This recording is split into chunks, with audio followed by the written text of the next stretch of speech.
A língua é algo tão pequeno e não pesa quase nada, mas poucos conseguem segurá-la.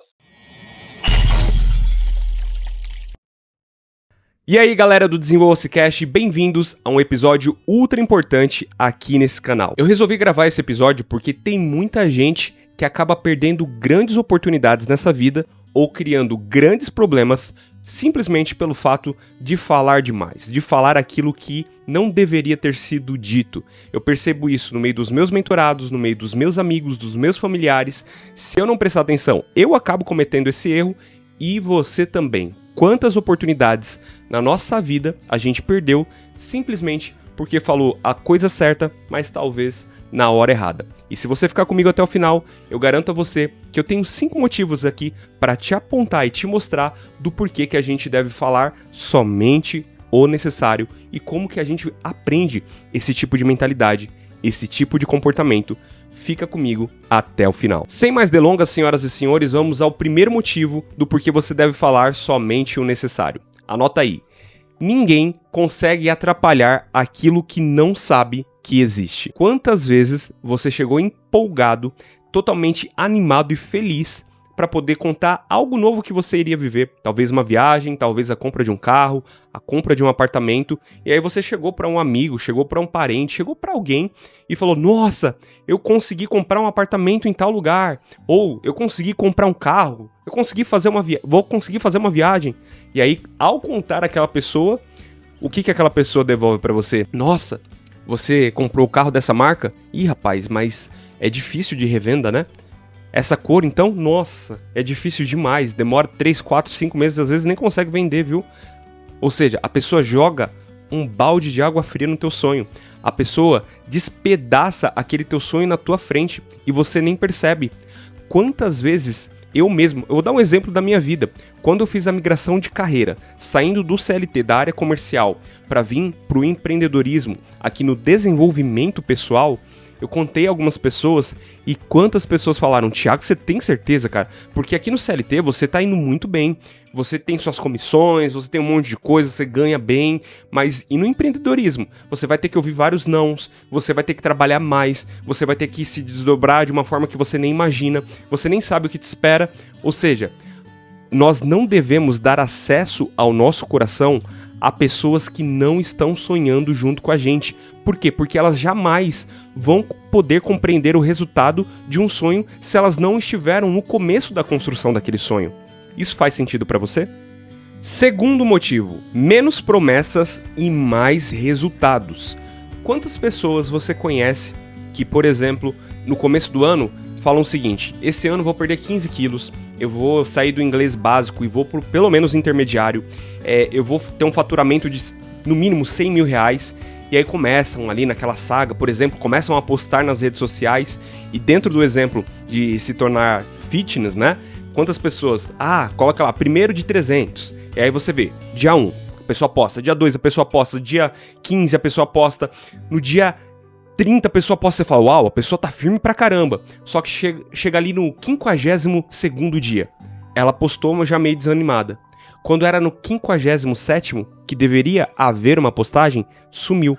O que acontece? Aquela pessoa se comprometeu publicamente com algo, ela não deu conta de ir até o final e acabou fazendo uma promessa vaga. A gente reclama muito dos políticos, né? Que eles prometem as coisas e não cumprem. Só que a gente não para perceber que esse é um mal do ser humano. E a gente faz promessas para Deus e o mundo, prometemos a nós mesmos e quando paramos para perceber, nós não cumprimos. Só que tem um detalhe. Talvez para você só foi um cumprimento de uma não promessa e você protela aquilo e empurra isso para outro ano ou, sei lá, para uma outra fase da tua vida.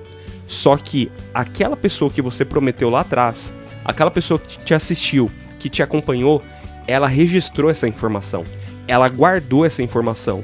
E se você consegue ir até o final, parabéns. Para essa pessoa você é alguém de palavra. Mas se você não consegue cumprir, você acaba se queimando. É a mesma coisa de um relacionamento afetivo. No começo é maravilhoso você ouvir todo dia que você é amado, né? A pessoa te dizer: poxa, eu te amo, eu te amo, eu te amo. Só que somente dizer o amor sustenta? É claro que não. É necessário haver uma comprovação daquele amor através de atitudes, de atos. E o que são atitudes e atos?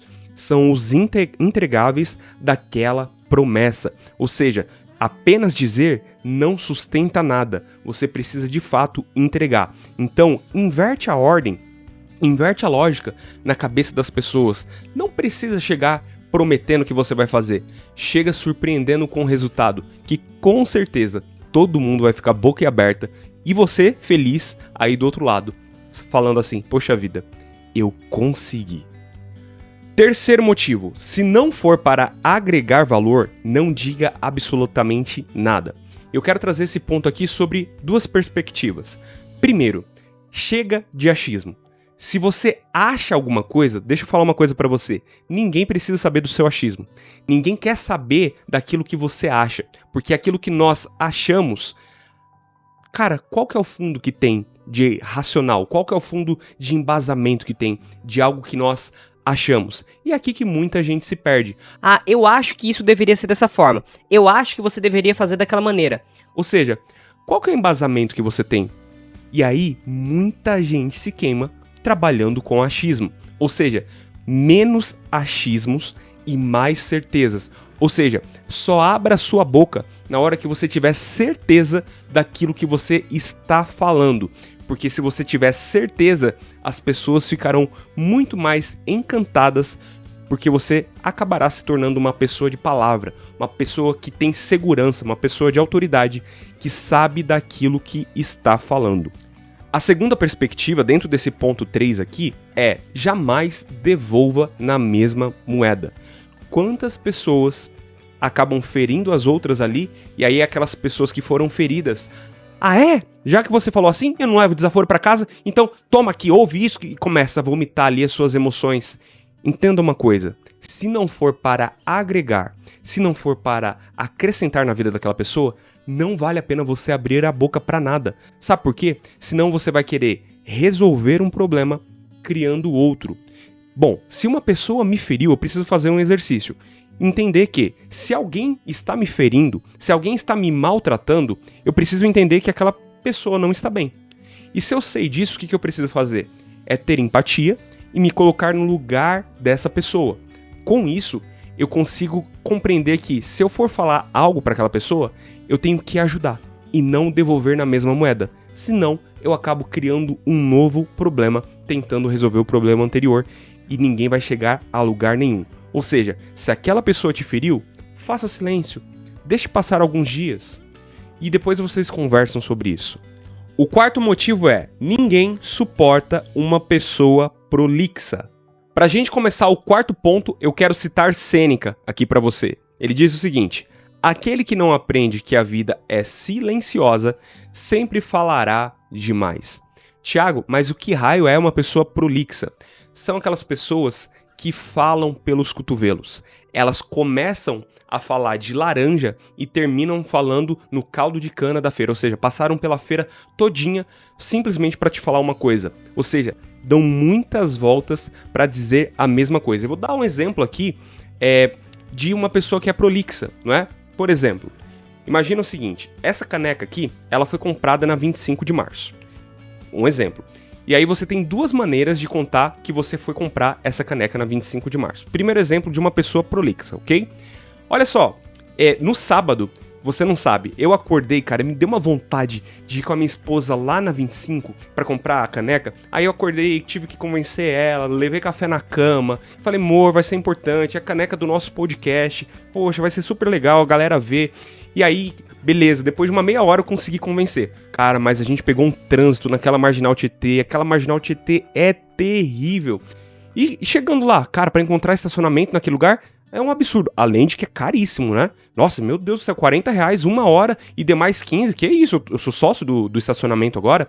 Mas beleza, chegando lá a gente andou, achei que a loja era um lugar, a loja mudou, foi pra outro, aí no meio do caminho, você não sabe, eu comprei uma lousa mágica pro meu sobrinho pra ele brincar, entreguei pra ele, esses dias ficou muito feliz. Mas enfim, né, falando da caneca, cheguei lá, você não sabe, cara, a caneca tava R$85, eu falei, não, pelo amor de Deus, eu tô na 25 de março, eu quero comprar uma caneca num preço justo. Enfim, lutei, cheguei a R$50 e fiz um ótimo negócio. A gente voltou pra casa, mas antes de voltar pra casa, a gente parou naquele restaurante Pobre Juan pra poder almoçar e foi uma delícia. Minha esposa ficou feliz, foi muito bom. E aqui tá a caneca, ok? Esse é o primeiro exemplo. Esse é o segundo exemplo.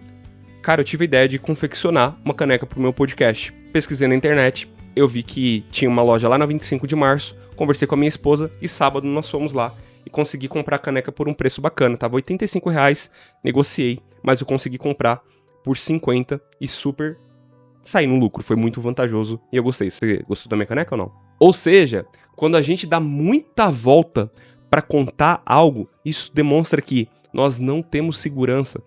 Nós não temos uma segurança emocional. Parece que quanto mais a gente fala, mais a gente está convencendo as pessoas de que nós somos bons. Deixa eu falar uma coisa para você. Não é por aí. Quanto menos você falar, mais vai despertar no outro o desejo dele entender aquilo que você está falando. Porque ao você falar algo, a pessoa automaticamente ela tem que fazer uma pergunta. Ah, Thiago, mas e se a pessoa não fizer a pergunta? Aí é com ela. Mas você tem que deixar nas pessoas o desejo de quero mais. Fala. Aquilo que você fala é tão pontual, é tão certinho, é tão proveitoso que eu fico aqui, ó, prestando atenção naquilo que você está dizendo. E quando faltar alguma coisa, eu vou te perguntar. Fez sentido? Quinto e último motivo para você falar somente o necessário. E para defender esse quinto ponto, eu quero trazer aqui uma tese de Salomão, segundo a Bíblia, o homem mais inteligente e mais sábio que já existiu aqui nessa terra. Em Provérbios 17:28, ele diz o seguinte: até o tolo passa por sábio se ficar calado, e se controlar suas palavras, parecerá uma pessoa com discernimento. Ou seja, quando eu me calo, eu faço algo, eu deixo de querer ser o foco da atenção, eu deixo de querer falar pelos cotovelos, ser prolixo, e começo a prestar atenção naquilo que as pessoas estão falando. Ou seja, eu fecho os meus lábios e ativo os meus ouvidos, e começo a entender os pormenores, começo a prestar atenção nos detalhes. E aqui está uma chave, um segredo de ouro desse episódio de hoje. Muita gente sente insegurança emocional e por isso acaba querendo ser prolixa e falar demais, porque a cabeça dela tem tanto barulho, tem tanta informação, que ela não consegue organizar os pensamentos, ela não consegue organizar a estrutura da mente dela. Mas quando ela para e presta atenção naquilo que o outro está falando e constrói um storytelling, ou seja, um começo, um meio e um fim, acaba fazendo muito mais sentido. E aí na hora que ela tem a oportunidade de abrir a boca, ela acaba soltando apenas as pérolas, falando apenas aquilo que é indispensável. Muito bem, minha gente, esse foi o episódio de hoje. Eu espero que esse vídeo tenha te ajudado a você se portar melhor no meio da sociedade e ser mais assertivo ao aprender a falar somente aquilo que é necessário. Se você gostou, comenta qual foi o ponto aqui que mais te chamou a atenção. Me conta aqui aquilo que você já pratica, isso é super importante. Se você curtiu, dá o like. Se você não curtiu, dá o dislike, não tem problema nenhum. Mas se fez sentido, não esquece de compartilhar esse vídeo com todo mundo. E além disso, ativar as notificações e também se inscrever no nosso canal, não é verdade? Thiago, eu quero te acompanhar um pouco mais de perto, como que eu faço? Seja meu aluno no CDA, Clube do Autoconhecimento, vai lá no link da minha bio, @Thiago Bonifácio, que você vai encontrar como que você entra pro CDA. Eu espero por você, valeu e até o próximo episódio.